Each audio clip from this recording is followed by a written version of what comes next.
الحمد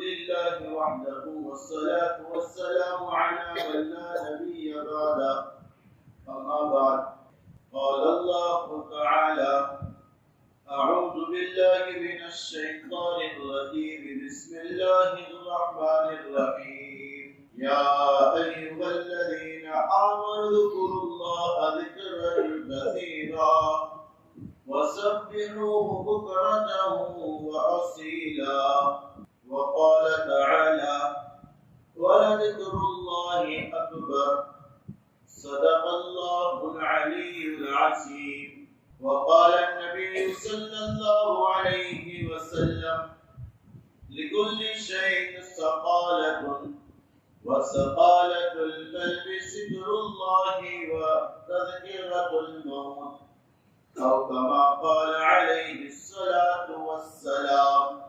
میرے معزز بزرگوں، عزیز ساتھیوں، اللہ نے قرآن میں فرمایا ان اللہ اشترى من المؤمنین انفسهم واموالهم بان لهم الجنہ، کہ اللہ تعالیٰ نے خرید لیا انسان کی جان اور اس کے مال کو جنت کے بدلے.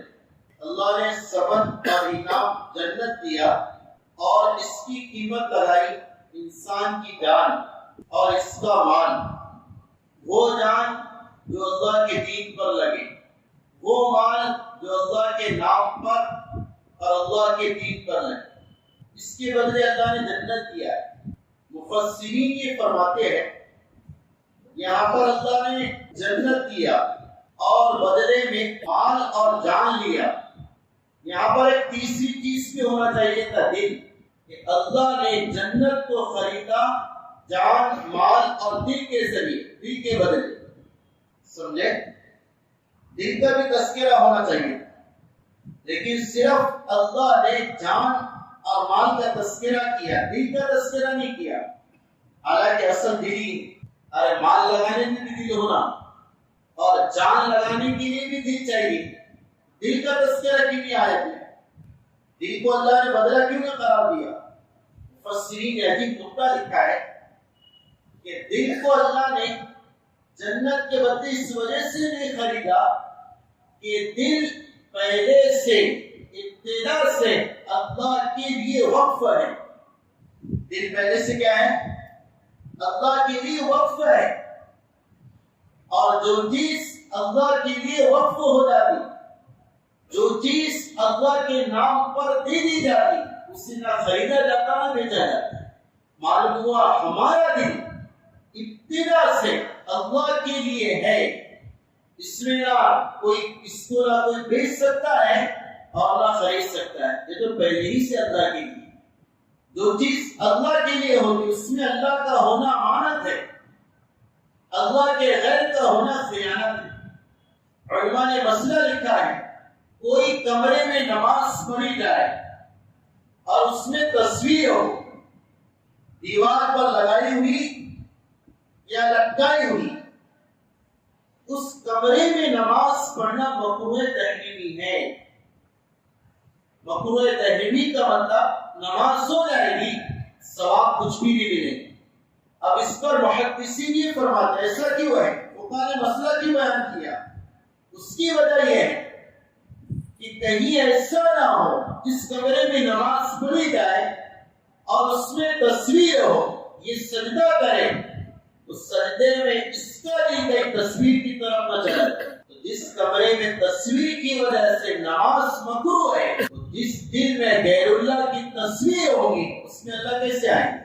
اس میں اللہ کا ورود، اس میں اللہ کی توجہ، اس میں اللہ کی محبت، معرفت کیسے حاصل ہے؟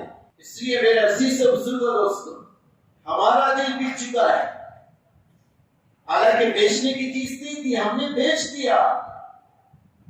دنیا کی محبت میں، حسن جمال کی محبت میں، بیوی بچوں کی محبت میں، عہدوں کی محبت میں یہ دل بک چکا ہے. اس لیے تو آج عبادتیں بھی خالی ہے، سجدے بھی خالی ہے، اذکار تلاوت بھی خالی ہے. مطلب مزہ نہیں آ رہا الا ماشاء اللہ. کیونکہ اندر کا نظام جو ہے، اندر کا سسٹم یہ بھشٹ ہو چکا ہے، یہ جگہ پر نہیں رہا ہے، اس وجہ سے چین نہیں آ رہا۔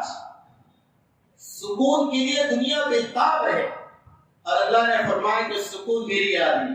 حضرت رابعہ وسیع فرماتی ہے لوگوں کا عجیب ماحول، سکون کے لیے گناہ کرتے۔ ایک آدمی کو بہت سارا غم ہے، پریشان ہے، وہ غم کو دور کرنے کے لیے شراب پیتا ہے، اس کی عقل ماری گئی۔ ایک آدمی کو اور کوئی ٹینشن ہے، وہ ٹینشن دور کرنے کے لیے اور گناہ کرتا ہے کہ میں تھوڑا ریلیکس ہو جاؤں۔ خدا کی قسم ٹینشن دور نہیں ہوگا، اس میں مزید اضافہ اور زیادتی ہو جائے گی۔ اس لیے میرے عزیز و بزرگوں دوستوں، صاف بات ہے ہم اپنے دل کو صاف کریں۔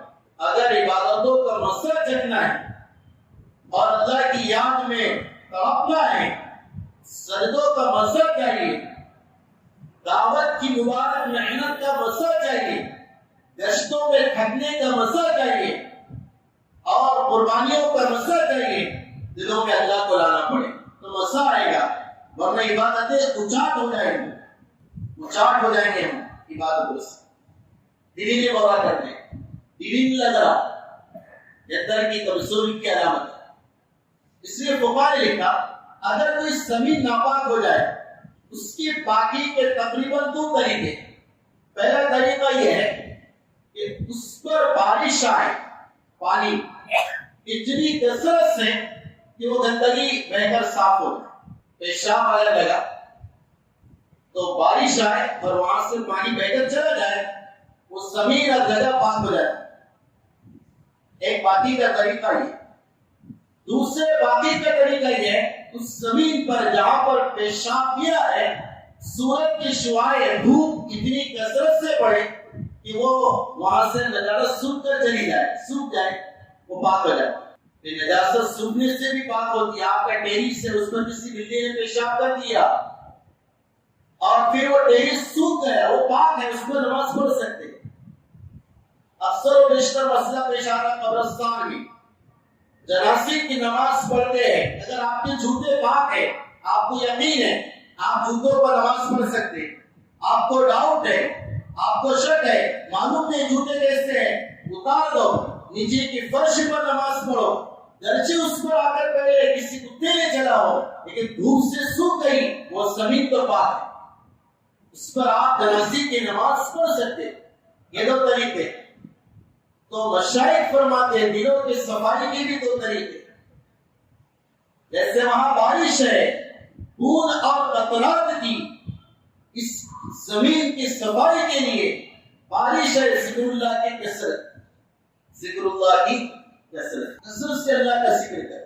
حضرت معاذ بن جبل رضی اللہ تعالی عنہ فرماتے ہیں آخری وصیت جو میرے آقا محمد مصطفیٰ صلی اللہ علیہ وسلم نے مجھے کی تھی وہ یہ ہے کہ معاذ اللہ کا ذکر اتنی کثرت سے کرنا کہ تیری موت اللہ کے ذکر پہ آئے۔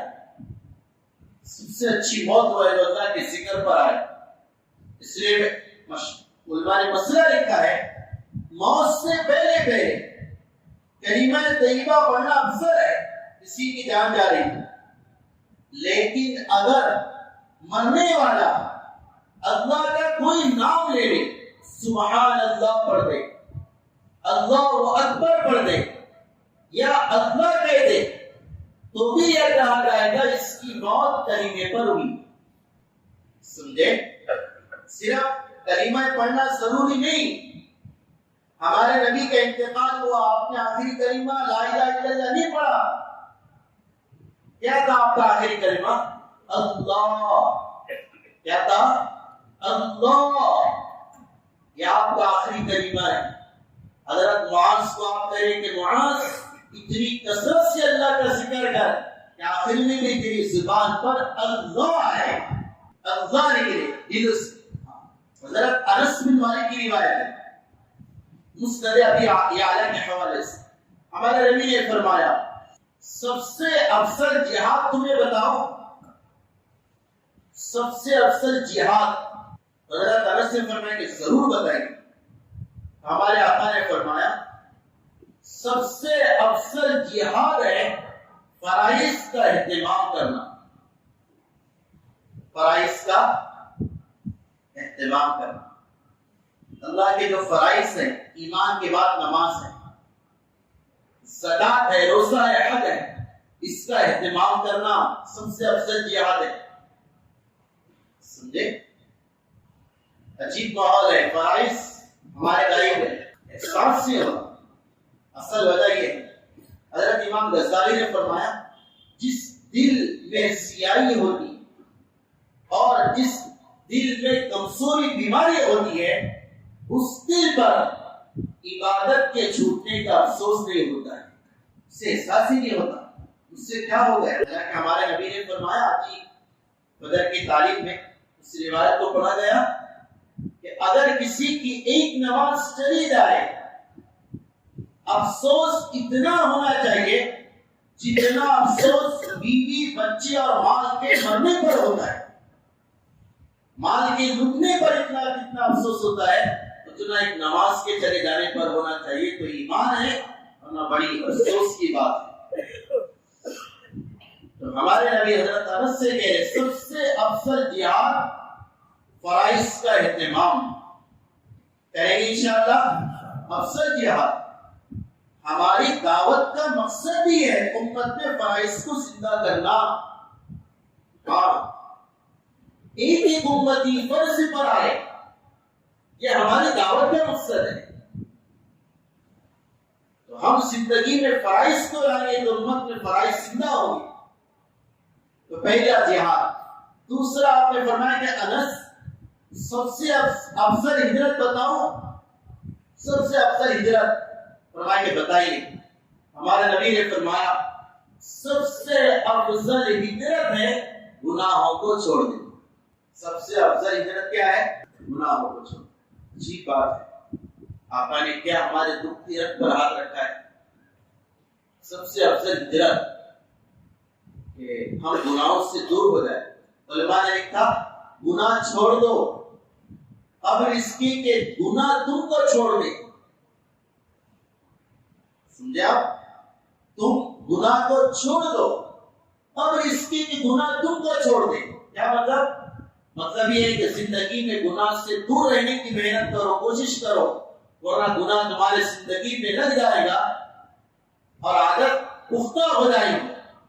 تنہائی میں بد نظری کی عادت پختہ ہوگی، لڑکیوں کو دیکھنے کی عادت پختہ ہوگی، گندے خیالات کی عادت پختہ ہوگی، نامحرم کو دیکھ کر لذت لینا اس کی عادت پختہ ہوگی۔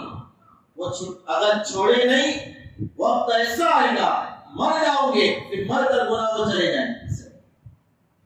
اس لیے پہلا عمل افضل جہاد فرائض کا اہتمام کرو۔ چھوٹ جائے ہوتا ہی کبھی سستی ہوتی ہے، بعد میں اس کا ارادہ کریں۔ اور افضل ہجرت گناہ سے بچو، صغیرہ کبیرہ، تنہائی میں بچنے میں۔ تنہائی میں حضرت نبی علیہ السلام نے فرمایا جس کی تنہائی پاک نہیں، اللہ مجمع میں سے اس کا روح ختم کر دیتے، اس کی ویلیو، اس کی وقعت، اس کی عزت، اس کی بات کا اثر سارا ختم ہو جاتا ہے جس کی تنہائی پاک نہ ہو۔ میرے عزیز اور بزرگوں دوستوں، بڑا عجیب ماحول ہے اور بہت بے حیائی کا ماحول ہے۔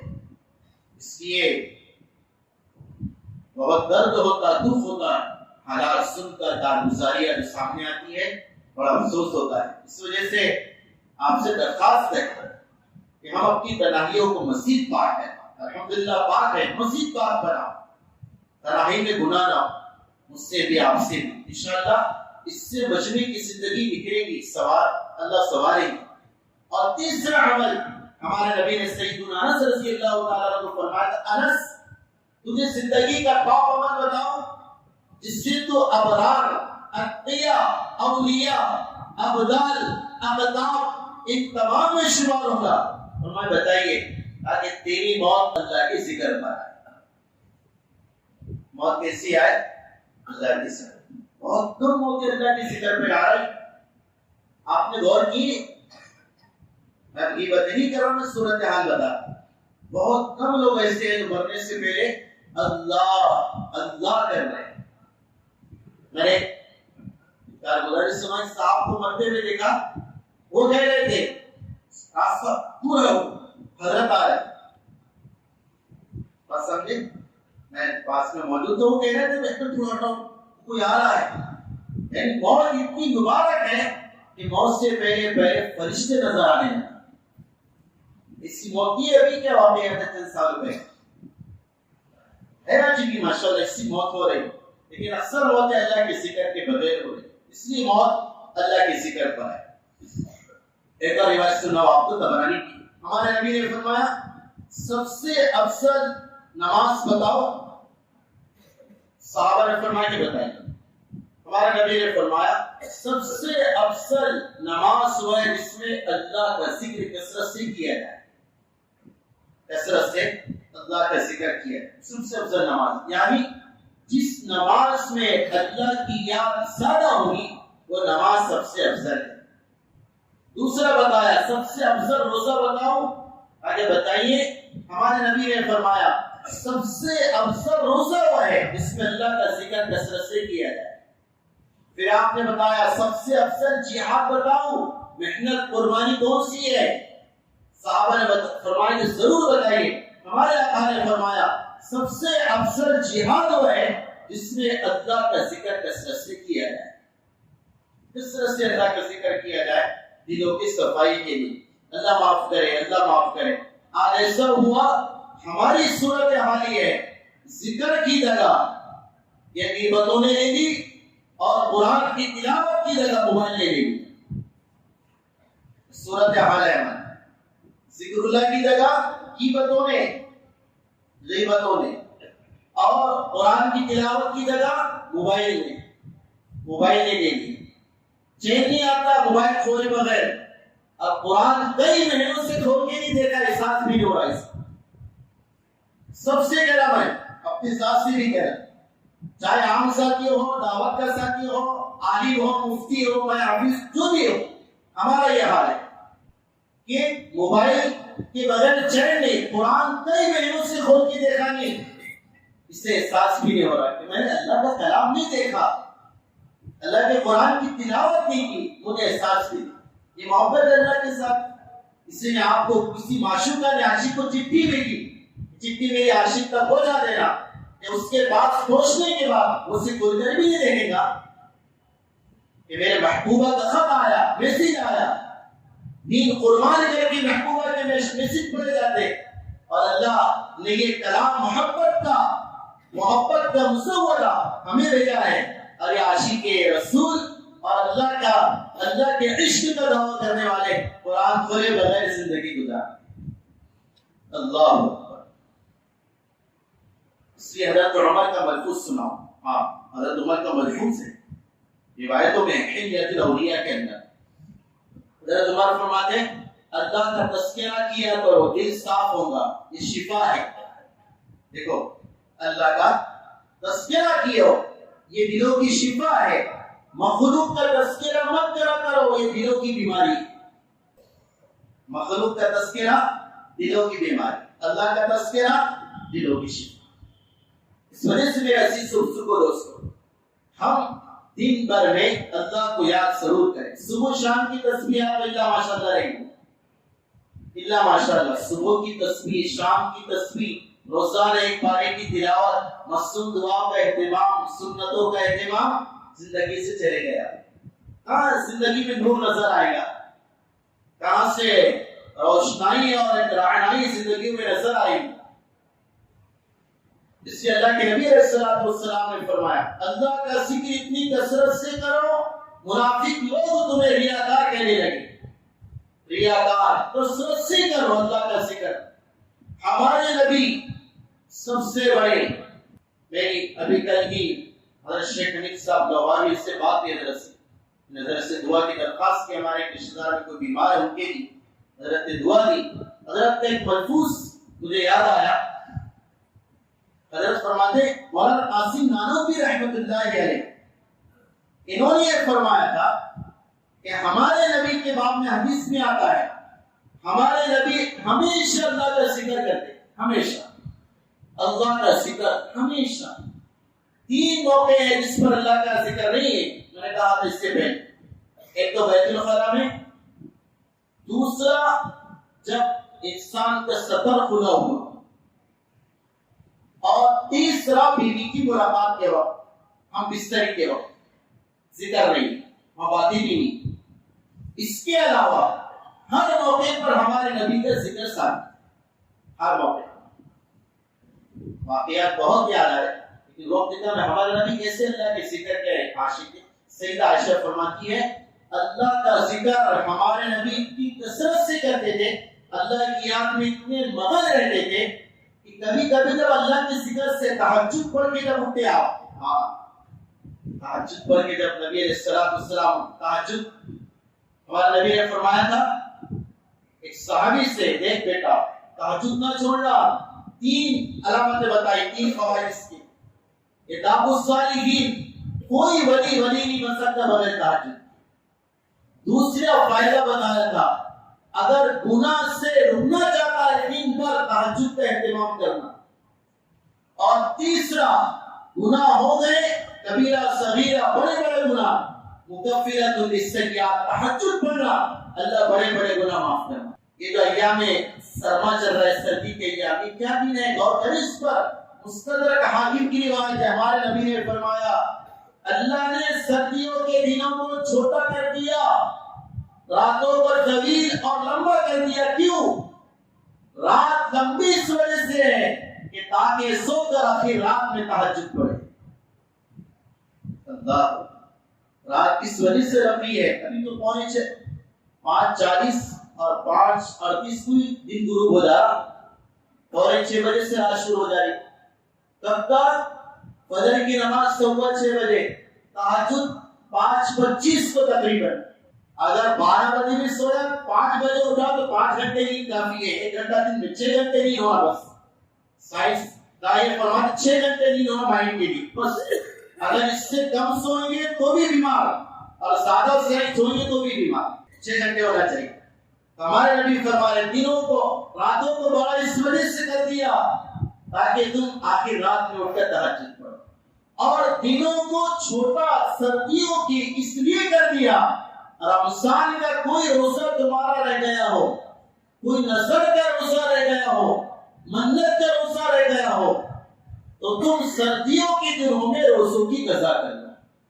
دن چھوٹا ہوگا, ایام سرما کے ہوں گے, روزے کا احساس نہیں. یہ ہے یہ راتوں کی لمبائی اس وجہ سے. اللہ معاف کرے ہمارے فجر کی بھی لا لے, سردیوں کے موسم میں فجر کی بھی لا لے, اللہ ماشاء اللہ.